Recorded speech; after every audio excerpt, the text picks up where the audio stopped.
technology is great, and I think it is truly going to transform the way we provide care. But if you don't have a care model that fits with the technology, it's not going to be helpful. I'd like to look at AI as an example, right? I mean, in the beginning, when we started to build, we were looking at just testing different algorithms for, I mean, it was a whole host of things, but what we forgot was the practical implementation of using those algorithms. So yes, it's nice to be able to predict things and look at different outcomes and what the risk factors are for patients or for your employees or members. But if you don't actually know how you're going to intervene and take that data or that information and implement it to use, then what's the point of the algorithm, right? Welcome to another meeting of the minds, this time coming live from the Young Health Leaders Summit down here in Raleigh, North Carolina. I am joined by Emily Fry, who is the VP of Innovation Operations at Geisinger Health. Thank you for having me. Let's just start with who are you? Your personal background and why how you landed in this pathway. Sure, yeah. So I'm from Detroit. I started my career at Beaumont Health, working in the front desk and registration at a physical therapy office. Loved healthcare from the very beginning. I can't remember a time where I said I didn't want to be in healthcare. I just knew growing up. I didn't know what I wanted to do in healthcare, but I knew that my mission was to serve people in the communities, and healthcare was the way I wanted to do that. So, I really worked through my career in different roles to see what I wanted to do, and ultimately landed working for Karen Murphy, our Chief Innovation Officer at Geisinger, to build out the next generation of innovation. And we named that the Steele Institute for Health Innovation. And we have quite a large breadth of work we're doing now, and I'm really excited to see what's happened. It's been about 5.5 years of growing that, so very excited. That's awesome to hear. So 5 years of this structured innovation approach. That's correct. So to help the audience understand, because there's all kinds of words like innovation, transformation, and things like that they're a little bit loaded. So I like to level set and just get an understanding of what your view or what Geisinger's view is of how do you overall define innovation? Defining innovation, yeah. So we define innovation at the Steele Institute a fundamentally different approach to solving a problem with quantifiable outcomes, and we define Well, it that. I have to pause you there because I looked on the website before and that's word for word. So y'all are obviously seeing on the same. Yeah, I mean, it is ingrained in what we say and how we define it. And I think about it, if we get a new problem that we want to solve or a request from an innovator, that's the question that runs through my mind. Is it fundamentally different?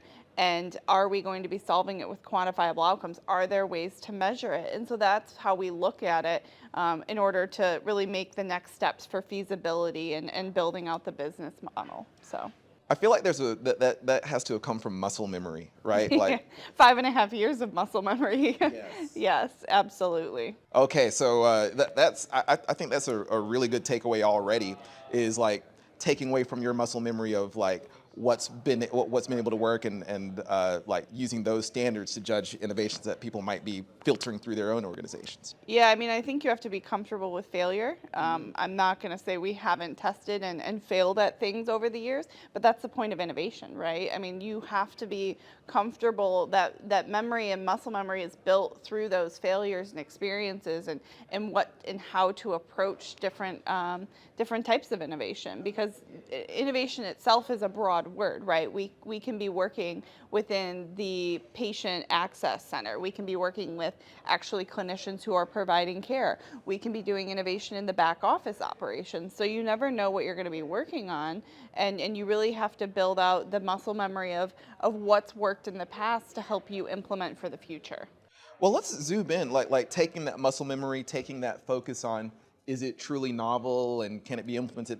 Can you zoom in on maybe a recent innovation or something that you and your team are proud of that you've done recently? Sure. I mean, I have a couple of things I'd say I'm really proud of.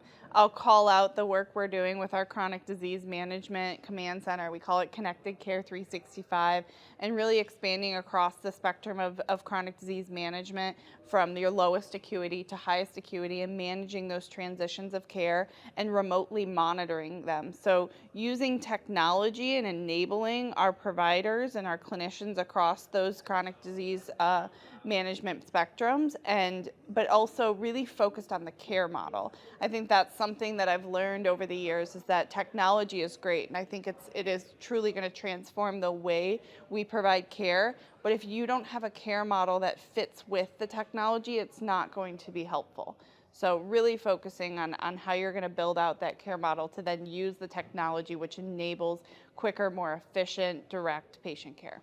I'd like to go a little bit deeper on that because that is exciting, is understanding there's technological innovations available, but if you don't have a care model that fits some of the innovation, then it's kind of a non-starter, right? Right. I mean, I'd like to look at AI as an example, right? We have had so much, well, AI has been around for many, many years, but in the recent years, we've absolutely increased the focus and attention in building algorithms. And I've noticed, I mean, in the beginning when we started to build, we were looking at just testing different algorithms for, I mean, it was a whole host of things, but what we forgot was the practical implementation of using those algorithms. So that practical implementation is very important to think about how you're going to use technology. So you're really spitting on some powerful stuff here, because I think a lot of people, when they look at data science, artificial intelligence, it is in a world outside of them because they don't know Python, SQL, R, and those kinds of things.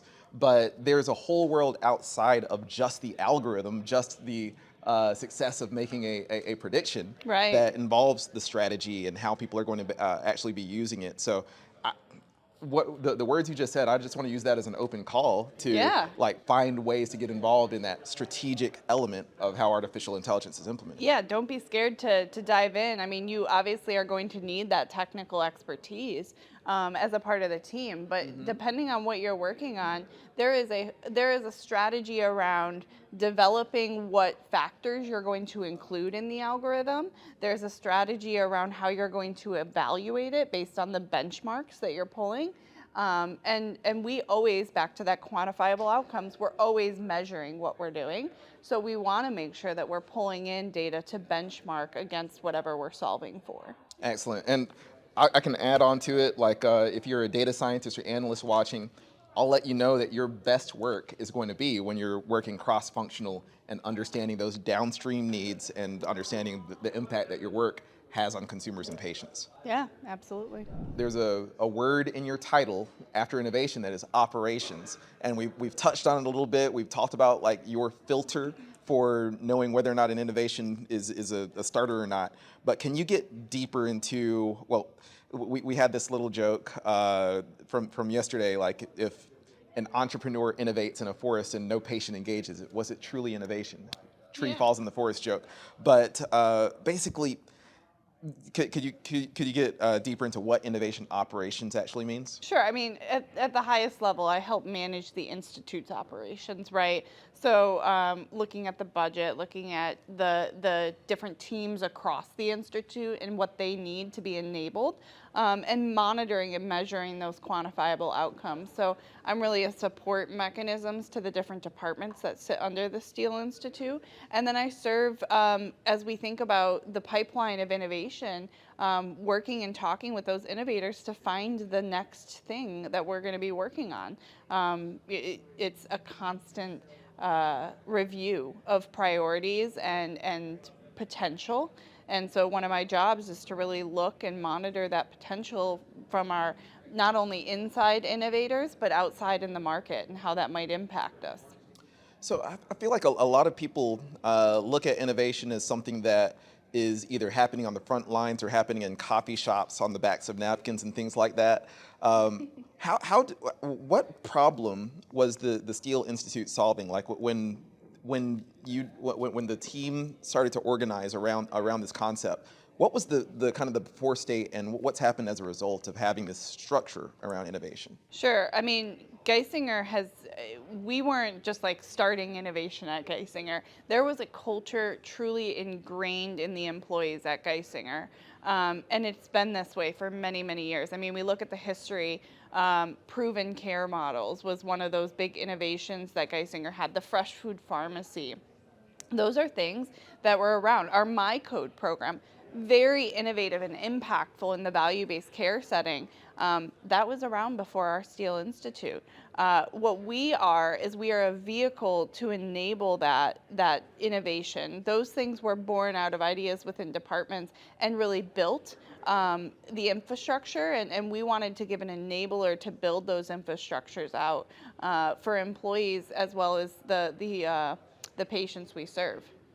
Great, and that is so important to have a true structure around innovation because you can, of course, let everything happen under the sun, or you could be a really restrictive to an innovation pipeline. But by having that structure, by having some defined routines, I mean, it's my hunch, but I think it allows people to bring things to the table in a much more controlled manner, and maybe even be able to consider more ideas than under the past when, like with less structure, you're not really sure about what's going to be coming to the top. Right, right, exactly. I think it's once again it's an enabler to it, and it gives them the ability to. I mean, we ultimately have to prioritize. There's so much that needs to be done in healthcare to improve the consumer experience, the quality of care across the nation, and as we look at nurse shortages across the nation. Like there are factors that just come into our lives and we have to solve for them, and we become that vehicle to help accelerate reviewing and helping solve for those problems. Do you often find that when someone brings something to the table, that there's already something parallel or close enough that could be used to help with whatever their goal was? Yeah, you mean outside in the market or?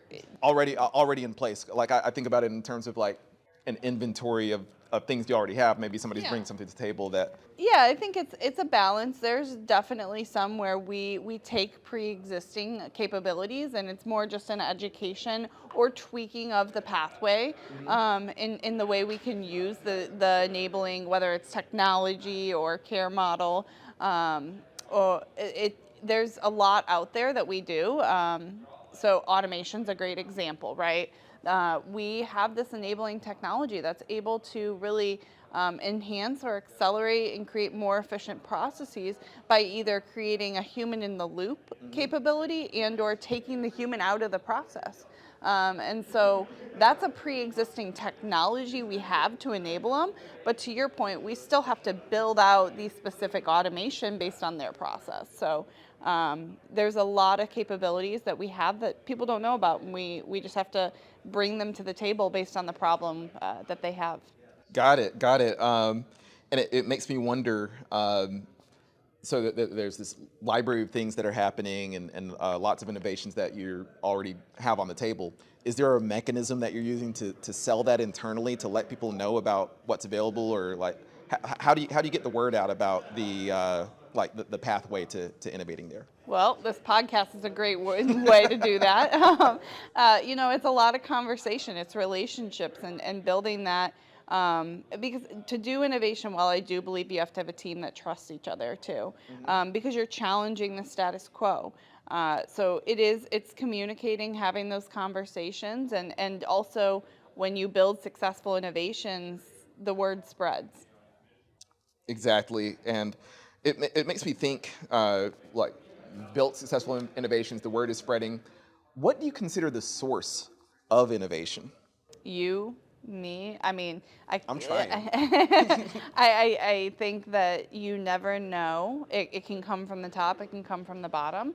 It's there's so much value to being integrated and boots on the ground and understanding the domain or area where the problem is born out of. And I also believe that there's also a very significant value to having that bird's eye view and understanding the connections to the strategy. So, one of my jobs is to constantly listen to people. I think, keeping an open ear and an open eye out and what's happening in the market and really just hearing people's problems will allow you'll get themes and start to curate what is the core, the root of the problem, and how then do you strategically, based on that bird's eye view, solve for that problem.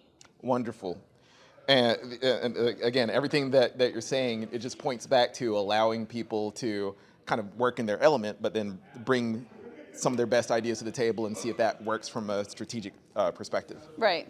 So it makes you wonder also, like, I'm talking about a lot of really smart people working on important problems, but a lot, like we were talking about the fact that there's failure involved.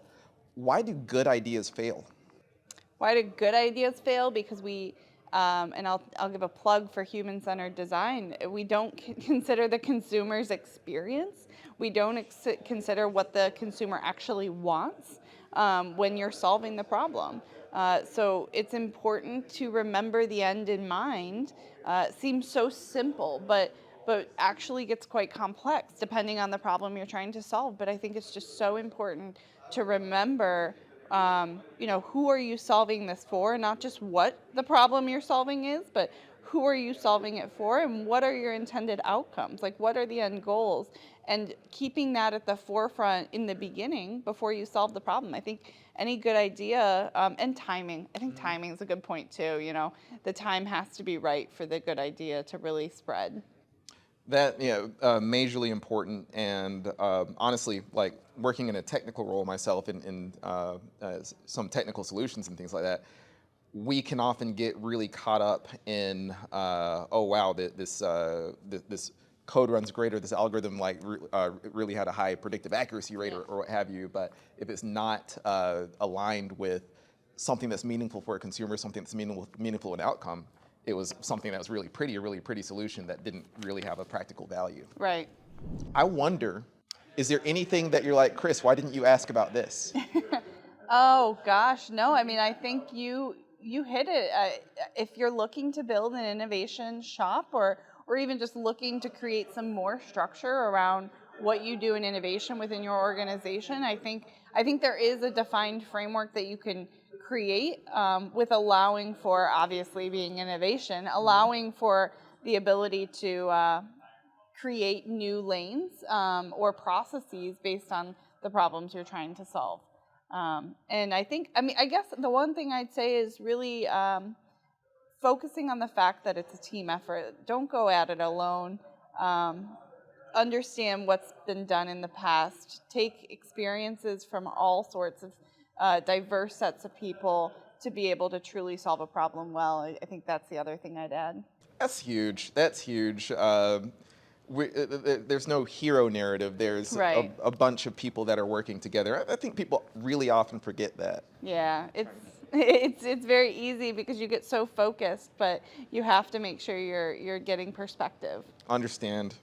And that just makes me think too, being VP of Innovation Operations at Geisinger, I know that there are thousands and thousands of people constantly trying to put their ideas through to you every day.